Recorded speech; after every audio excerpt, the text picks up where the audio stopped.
The Snail and the Whale by Julia Donaldson.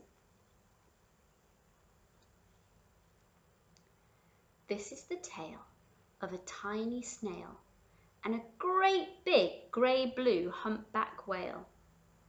This is a rock as black as soot, and this is a snail with an itchy foot.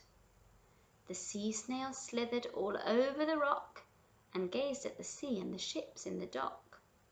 And as she gazed, she sniffed and sighed. The sea is deep and the world is wide. How I long to sail, said the tiny snail.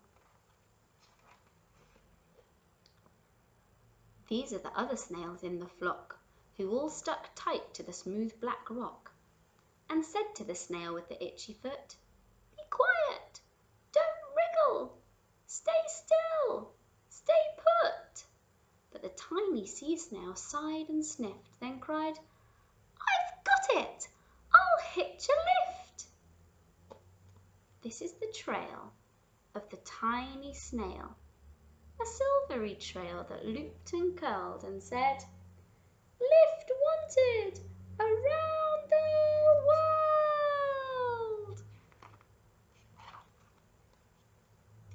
This is the whale who came one night when the tide was high and the stars were bright, a humpback whale immensely long, who sang to the snail a wonderful song of shimmering ice and coral caves and shooting stars and enormous waves.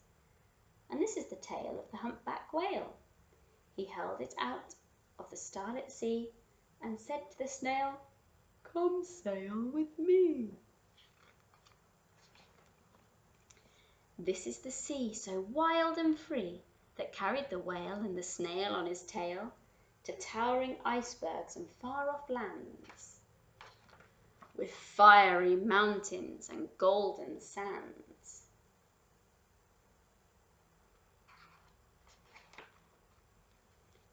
These are the waves that arched and crashed, that foamed and frolicked and sprayed and splashed the tiny snail on the tail of the whale. These are the caves beneath the waves, where stripy fish with feathery fins and sharks with hideous toothy grins swam round the whale and the snail on his tail. This is the sky so vast and high, sometimes sunny and blue and warm, sometimes filled with thunderstorm, with zigzag lightning, flashing and frightening the tiny snail on the tail of the whale. And she gazed at the sky, the sea, the land, the waves and the caves and the golden sand. She gazed and gazed, amazed by it all, and she said to the whale, "I feel so small." But then came the day the whale lost his way. These are the speedboats running a race, zigging and zooming all over the place, upsetting the whale with their ear-splitting roar, making him swim too close to the shore.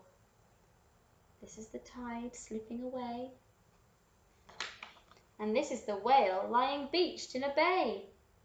"Quick, off the sand, back to sea!" cried the snail.